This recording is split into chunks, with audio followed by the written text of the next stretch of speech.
Hello, and welcome to This Week in Sociological Perspective. I'm your host, Samuel Roundfield Lucas. This week, we discuss a leaked document showing that Facebook is unable to comply with emerging laws on privacy. But first, I recently spoke with Professor Camila Alvarez of the University of California-Merced about her recent paper titled Analyzing the Military's Role in Producing Air Toxics Disparities in the United States, a Critical Environmental Justice Approach. The paper is to be published in Social Problems and is co-authored by Daniel Shtob and Nicholas Theis.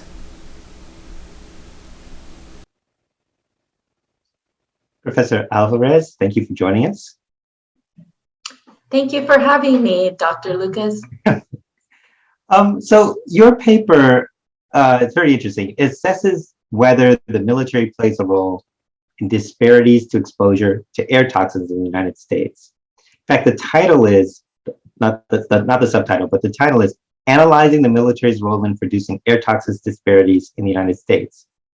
That statement presupposes that there are disparities in exposure to air toxins in the US, of which, I'm not, this isn't what I study. So just to get started, are there documented disparities in air toxic exposure in the US?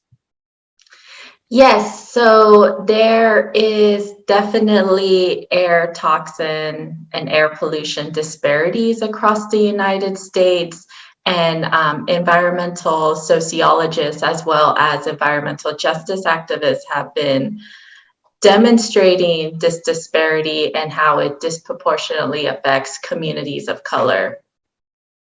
So this is not just a, this mountain region has more air pollution than this other area nearby, or this county. It's also connected to, when you say disparities, you're also talking about connecting to poverty and to racial categories and so forth. Is that correct? Yes. As sociologists, we are looking at different structures of oppression, and that can manifest in a couple of different ways. Capitalism is definitely one, racism, patriarchy, ableism, and then of course those can also overlap and intersect. That isn't what we studied particularly in this paper, but we also have a follow-up paper that looks at that. But if you look at air toxin disparities, and as a sociologist, we're trying to find systematic patterning of that. In other words, we're trying to see how does that reflect social systems. We see that there is this social patterning in that those who are most affected by air pollution and those who are like on the front lines and getting more exposure to air pollution are neighborhoods and communities that have higher percent of Black residents, higher percent of Latinx residents, also lower income neighborhoods. We also find that also relates to like female-headed household and things like that. For this particular paper, we were just looking at Black Latinx residents, and also we did look at median household income. Okay, but that other was about the general finding about toxins. And so but your paper, which is helpful to know the background of this study, but your paper is focusing on the role of the military. So why might the military play a role in exposure to air toxins, and why might they not? I mean, are there any reasons that we would think, well, they're a big organization, but here's why they wouldn't play a role in such exposures? Yeah, so I'm glad you asked that question. I feel like, so for me, when I'm trying to figure out like what is going to be like my knowledge contribution as a scholar, a lot of environmental justice and environmental sociology research focuses on commercial industries, such as like oil, fracking. A lot of work recently has been looking at like warehouses. And one of the things that I found out was missing or underexplored is the contributions of the military. And it's important to be looking at the US military because, like you said, they're one of the largest institutions in our society. They definitely get the largest budget. I mean, just this fiscal year of like 2022, I think it's estimated at like 720 billion. They are one of the largest employers in the United States, employing roughly about 2.7 million military personnel, reservationists, as well as civilian staff. They are also one of the largest real estate owners in the world. They own about approximately like 24 million acres across the world. So when we're thinking about, like, as sociologists, we're focusing on social institutions, we see the US military, the Department of Defense, as has access to so many workers, has some access to so much money, which is resources, has access to so much land. And it's important to evaluate what is going on there, like what are the environmental consequences on there, because that's usually missed if we're just looking at like corporations, basically. And one of the reasons why we would suspect that there is higher toxicity that's happening at these military sites is because a lot of the military activity is industrial grade, in that the weapons are very like high energy source. All the equipment, such as like the vehicles that are being driven around, the airplanes that are being used, if you're living near a Air Force base or something like that, all of those activities, equipment, technologies, they're industrial. So we would suspect them to increase air pollution. But the military, I mean, that makes sense, but the military is, just like corporations have there are laws around what corporations, for example, can dump or spew into the air. Wouldn't the military be governed by the same laws and therefore be just as bound by it as a private company? And wouldn't that reduce the pollution? Yeah, that's a good question. So actually, the US military bypasses a lot of legislation.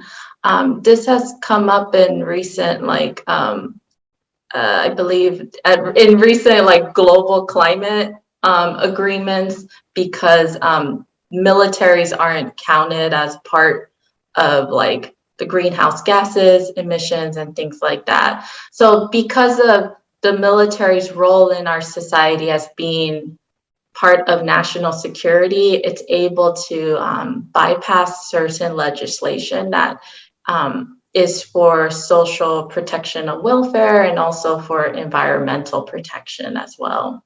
So they're exempt from those laws? They don't apply? Is that what you're saying? At least some of them. I'm not saying every single law, because who knows how, there's probably hundreds. Generally, they are. So actually, the Cost of War project at, I believe, Brown University, one of their goals is to track the greenhouse emissions of the US military, because there is no accountability that is happening. And so what they're doing is they're looking at various proxies in order to estimate the greenhouse gas emissions of the US military, because there is no accountability of it thus far. But in your study is looking not at, but correct me if I'm wrong, but it's not looking at greenhouse gas. It's just looking at toxics. I mean, toxic chemicals and things of that nature. I mean, the greenhouse, that's also an intriguing line of work, but this is something, I guess, that could kill you in the long term, and this could kill you in a shorter term. So when you look at this, it sounded like you had a fascinating way of getting at, even indicating that there was, some indication of toxic or a source for toxic chemicals. So which gets back to your, it's not really accounted very well. And so given that work, when you when you completed your analysis, was it the case that the military had an effect on the disparities in toxicity or in air toxicity and around the country? Yeah, so so you are right. This study does not focus on greenhouse gas emissions. It focuses on air toxins. So, I mean, they are interrelated, but that is a good point. But to get back to your question, so it kind of relates because there is no reporting or monitoring system that is accounting for the pollution that the military produces. So the way that we went about to do this study was to use Environmental Protection Agency data on air pollution. So they produce reports every 5 years or so on air toxins across the United States. And so we connected that data to data that's been published by the Department of Defense, which shows various military installations across the US and across the world. But here we focus specifically on the United States. And there's like over 600 military installations across the United States. And so we use statistical techniques and modeling to sort of connect that data. And what we did, and we also connected it to census data in order to see who's on the front lines, right? Who's getting most impacted. So first, we did find that neighborhoods that are in closer proximity to military installations do report or are estimated to have higher estimated cancer risk from air toxins. And then, so that was the first finding, the main one.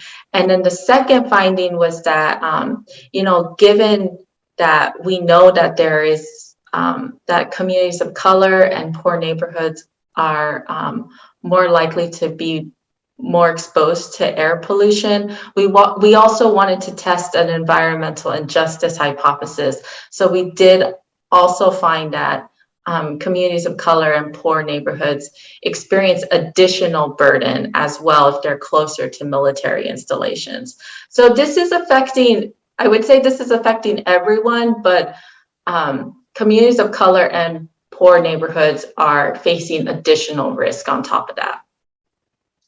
So did you have any thoughts about why that would be the case? Why the analysis came out the way it did? Because it could have, just in principle, have come out that there was no extra burden on poor and lower income neighborhoods and on neighborhoods populated by more people of color. But it didn't. It came out that those are showing stronger effects. So, I mean, Jim. So we talked about a couple of the different mechanisms in the paper. One of them is that if you look at who is working at the military installations, so if you look at the statistics of who joins the military, there is overrepresentation of Latinx and Black people joining the military as compared to what Black and Latinx people represent in the overall population. So one of the mechanisms that we explain is that this could be one of the reasons why we are finding this disproportional exposure to communities of color. And then the second mechanism that could be contributing to this or explaining this finding is that military sites usually, they are industrial sites. I mean, anybody who lives next to an Air Force base could probably tell you, you're always hearing airplanes around. And so they can be, in part tied to maybe zoning and also tied to its industrial use. It can be tied to having lower property value. So there's also that mechanism that is happening as well. Right. So on your paper, when I think about it, it's addressing, there's a lot there, but there are two big issues: the nature of the military and exposure to toxins. So I want to ask you if what your thoughts are on what your findings mean for our understanding of exposure to toxins. Oh, that's a good question. So I think as a sociologist, since I am thinking about like structures, like we're thinking about structures in sociology. So thinking about the military as a structure, like what is its role in society, and like what is its role in society, and like what kind of resources does it have access to? And so I think about that a lot, especially if like the recent coverage of the rise of war-related news coverage. But I think one of the things that we wanted to really show in this paper, though, is that it's not. Of course, we could definitely see the environmental and health impacts of explicit war zones, right? It's very difficult to not see that. But what we wanted to show in this paper is sort of kind of like the everyday militarism and its effect on our society. So even though like these military installations that are across the United States aren't at like the front lines, we're still seeing that they're contributing greater air pollution, and they still have environmental and health impacts. So even though they're like not explicitly at the front, in the front line. So that was something else we really wanted to show with this type of work as well. So one question, I can't remember, the time period of the data is about, I'm really trying to figure out, is it at a war period or not? I mean, it's hard to say because, there are wars being fought that aren't always called wars, and there's, right. But it's definitely not a high intensity compared to what it could be. It's not like, and so this is kind of the day-to-day environmental impact, or day-to-day environmental cost and health cost of just maintaining the organization, let alone ramping up for some major kind of military action, which would probably be, it might easily intensify your findings. Well, this is a important set of findings. I'm wondering, when we think about what your findings mean for our understanding of the military, is there anything you might suggest that Congress or the executive branch could do, or anyone else, either alone or together, to address your findings and these effects that you found? Yes, so I think one of the findings that I think I hope that isn't what's happening is like to demonize like the military personnel or the civilian staff. I do want to like make sure I say that this is, of course, in sociology, we're studying the structure. So this isn't about specific individuals who are in the military, right? This is about the structure as a whole. And so I think it's important to,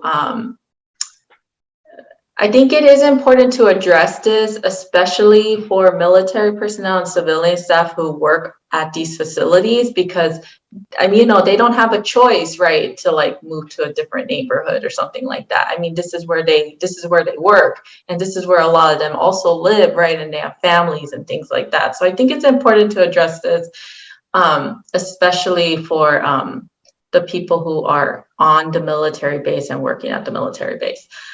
So that's one thing. The second thing is that in 1994, President Clinton signed the Environmental Justice Executive Order, and that piece of that, that executive order was to direct the various federal agencies, such as like the Department of Transportation, the Department of Defense, all of the different agencies, the federal agencies, to have environmental justice strategic plans. And so that was passed in '94, and the Department of Defense hasn't updated its environmental justice strategic plan since.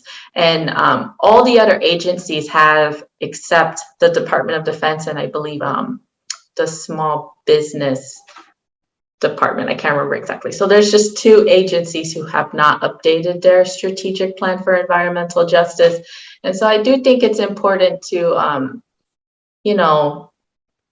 demand or at least raise attention to this this lack of acknowledgement of environmental justice issues, because of course we do want to protect people and things like that, but we also don't want to harm the people who are on the front lines, and we also don't want to harm the people who are living nearby as well. So I think those are probably the two main things I would say I hope get addressed through this type of research. Well, Professor Alvarez, I want to thank you for this is I actually, when I looked at the paper, I realized I hadn't even, I was amongst many who had never thought of the military as a organization and the way you're thinking about it and how they can have an impact, even during peacetime on a day-to-day basis. And it's certainly, I think, a neglected and important that needs attention. I want to thank you for, doing the work to bring it to our attention and for sharing your work with us here today. Thank you so much.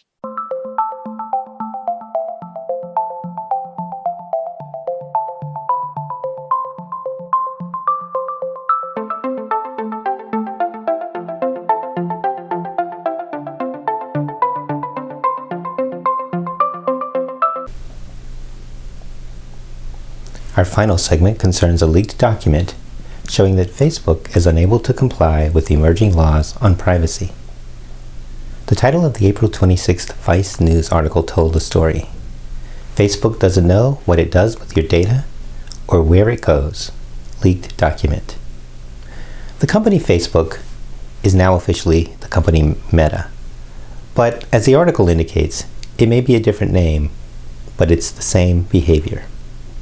We know this because an anonymous insider at Facebook leaked an internal analysis of Facebook's handling of data. A key paragraph in the report read as follows: "We do not have an adequate level of control and explainability over how our systems use data, and thus we can't confidently make controlled policy changes or external commitments, such as we will not use X data for Y purpose. And yet, this is exactly what regulators expect us to do, increasing our risk of mistakes and misrepresentation." The report was written by the unit charged with running Facebook's advertisement system.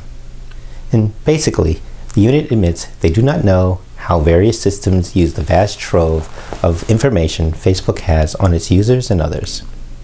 The report stated, "We've built systems with open borders. The result of these open systems and open culture is well described with an analogy. Imagine you hold a bottle of ink in your hand. This bottle of ink is a mixture of all kinds of user data: third-party data, first-party data, sensitive categories data, Europe, etc. You pour that ink into a lake of water, our open data systems, our open culture, and it flows everywhere. How do you put that ink back in the bottle? How do you organize it again such that it only flows to the allowed places in the lake?" Treating information in this manner has real-world implications. The article pointed out one example. Facebook was caught sharing the phone numbers that users provided for two-factor authentication with the unit that identifies a user's possible friends. Academic scholars partnered with others to document the practice, and eventually, Facebook stopped it. It doesn't take much imagination to realize that a person might willingly supply their phone number to authenticate themselves, yet be unwilling to have that number used to identify nearby people, that they could potentially connect with. This example generalizes. A person might want to list their religion, sexual orientation, political leanings, or hobbies, and still oppose their use in certain algorithms for credit products, vacations, healthcare products, and more. What the leaked document is telling us is that while users may want to be able to limit the way Facebook uses each bit of information, Facebook cannot even figure out how it or its third-party partners are using each bit of information. Because the company does not even know what it is doing, it has limited ability to comply with the requests of individual users or the demands of regulatory bodies. As of December 2021, Facebook had 71,970 full-time employees, up from 150 employees just 15 years ago. And currently, Facebook has a market capitalization of over $558 billion. By any estimation, Facebook has grown fast and is now a very large company. So why the apparent seat of the pants, complete work but don't take time to document it approach you might expect of a single inexperienced computer programmer? Well, sociologically speaking, all businesses have a culture composed of, among other things, regular ways of behaving, norms, stated values, ways of thinking, formal and informal rituals, root metaphors, and more. While each business has its own culture, two or more businesses may have similar cultures. And when multiple companies have similar cultures, it's possible to identify a general kind of culture that has certain characteristics. Czech social scientist Cezary Kwiatkowska identifies characterizations or characteristics of what he terms startup culture. According to Kwiatkowska, one core characteristic of startup culture is a logic of the free flowing of ideas. He states, "Free circulation of ideas is one of the main characteristics of startup culture because ideas are regarded to be core ingredients of the company's competitive advantage." Now, in endeavoring to assure that communication flows freely, companies with a startup culture may heighten informal communication channels. One fact sociologists of culture have established is that an ethos appropriate to one kind of activity can easily leak into other activities. For example, startup culture holds informal conversations in high regard since, as Kwiatkowska indicates, quote, "they promote the fluid exchange of information owing to the absence of any formal barriers," unquote. While that posture may facilitate internal communication, it can morph into a resistance to formal barriers and formality in general. Externally, startups have traditionally chafed against the formalities with which many mainstream organizations operate. For example, Finnish sociologist Henri Koskinen noted that startups see their chance of success as intimately tied to their ability to change their business model on the fly, as expected opportunities are found to be dead ends and new opportunities emerge. He writes, quote, "The practices of startups are inappropriate for the requirements of the institutional funding bodies. For example, demanding a traditional business plan from the startup is often pointless, as the plan of a startup is prone to change, and therefore, quote, writing down all ideas to produce a lengthy business plan is most often a waste of time." Now, it's one thing to use an incomplete business plan to secure funding. You can easily tell the funder that this is the general outline, but you will be seeking out emerging opportunities. It's quite another for the core activities of the business to be so flexible that documentation of those procedures is incomplete, insufficient, or perhaps even non-existent. The management of information is the core of Facebook's business. Each piece of information has, among other things, one or more sources, one or more legal constraints on use, one or more legal penalties associated with misuse, one or more socio-ethical imperatives, and more. Throwing all the information into the pot, the lake, in a way that prevents responsible management in line with legal and socio-ethical constraints and penalties, is consistent with the informality of startup culture. But you might say, Facebook hasn't been a startup for decades. Why hasn't it altered its culture as it has grown? Perhaps Facebook's early cultures linger in honor of another sociological fact. The early culture of a company can exert powerful effects on the company for years. The company's culture is entailed in its standard operating procedures, its understanding of itself, its stated values, its driving metaphors, and more. It's deeply embedded in the engagement in the activities of the organization. Those are not easy aspects to dislodge or otherwise change. And this is just a reference that indeed culture is not easy to change. One of the few ways to get a culture to change is to change the incentives in the environment. In that connection, note that authors of the leaked internal report, written last year, sought to warn Facebook that it must move quickly to attain the ability to monitor and control the use of data in-house and with its third-party vendors. Else, it will run afoul of emerging regulation. The leaked document and this news report that shared it with the world suggests that Facebook has not acted quickly. We can imagine all sorts of reasons for delay. Maybe in Facebook's analysis, it is too big to be regulated. Maybe Facebook believes it can engage politicians to ward off regulation. Maybe Facebook is just not confident enough to move quickly on privacy when they have such a complex set of data and such a vast trove. Those are all possible reasons, but another reason may be more fundamental. Facebook just may be trapped by its startup culture. Its culture may have served it well when it was run out of a dorm room in Cambridge, but a culture that, unless radically changed, may continue to bring it increasing liabilities and user dissatisfaction from now on. That's This Week in Sociological Perspective. We'll be back next week with another interview with an author of some important sociological research and more sociological insights on an issue in the news. Till then, take care.